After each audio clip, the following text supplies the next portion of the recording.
করোনাকালে তৃণমূল সরকারের চালু করা ৫ টাকা ডিম ভাতের মা ক্যান্টিন প্রকল্প এবার নতুন রূপ পেতে চলেছে। রাজ্যে পালা বদলের পর বর্তমান রাজ্য সরকার ক্যান্টিন চালু রাখার সিদ্ধান্ত নিয়েছে। তবে এবার ডিম ভাতের পরিবর্তে ৫ টাকাতেই মিলবে মাছ ভাত।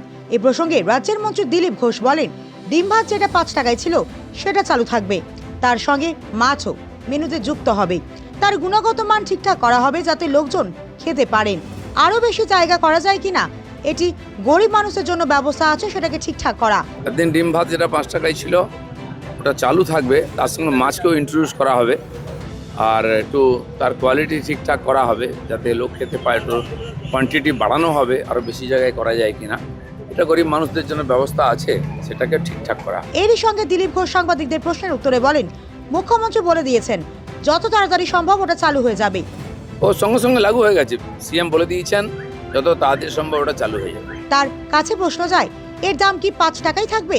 উত্তরে দিলীপ ঘোষ বলেন, আপাতত ৫ টাকাই থাকবে, দেখা যাক, যদি মনে করা হয় বাড়াবার দরকার আছে, খরচা যদি বাড়ে তাহলে সরকার ভাববে। ফলত আপাতত ৫ টাকাতেই মিলবে এই মাছ ভাত। আপাতত ৫ টাকা আছে, দেখা যাক যদি মনে হয় বাড়াবার দরকার আছে, খরচা যদি বাড়ে তখন সরকার ভাববে। প্রসঙ্গত, এবারের বিধানসভা ভোটের প্রচারে চর্চায় ছিল মাছ রাজনীতি।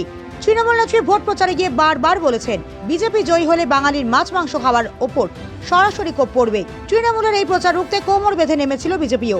মাছ নিয়ে প্রচারে দেখা গিয়েছিল বিজেপি প্রার্থী ও নেতাদের। নির্বাচনে জয়লাভের পর নতুন সরকার গঠিত হতেই খাস কলকাতার বুকে মাছ উৎসব করে বিজেপি। বুধবার বিধায়কদের শপথ অনুষ্ঠানেও ছিল মাছ ভাতের আয়োজন। ক্ষমতায় এসে গেরুয়া শিবির যেন বারবার বুঝিয়ে দিচ্ছে, বাঙালির প্রিয় মাছ বিজেপি কেড়ে নেবে না। এবার সেই মাছ ভাত ৫ টাকায় আমজনতার পাতে দিতে পরিকল্পনা করেছে বিজেপি শিবির। উল্লেখ্য, করোনা ভাইরাসের দ্বিতীয় ঢেউয়ের দাপটে কার্যত লকডাউন ছিল রাজ্য জুড়ে। অর্থনীতির বেহাল দশা তখন ছাপ ফেলেছে দেশ তথা রাজ্যের মানুষের উপরেও। করোনা ভাইরাস প্রচুর মানুষের জীবন কেড়ে নেওয়ার পাশাপাশি কেড়েছিল অনেক মানুষের পেটের ভাত। এই সময় মা ক্যান্টিন অন্ন তুলে দিয়েছিল বহু মানুষের মুখে। 2021-এর বিধানসভা নির্বাচনের আগে প্রাক্তন মুখ্যমন্ত্রী মমতা বন্দ্যোপাধ্যায়ের নির্দেশে চালু হয়েছিল এই মা ক্যান্টিন।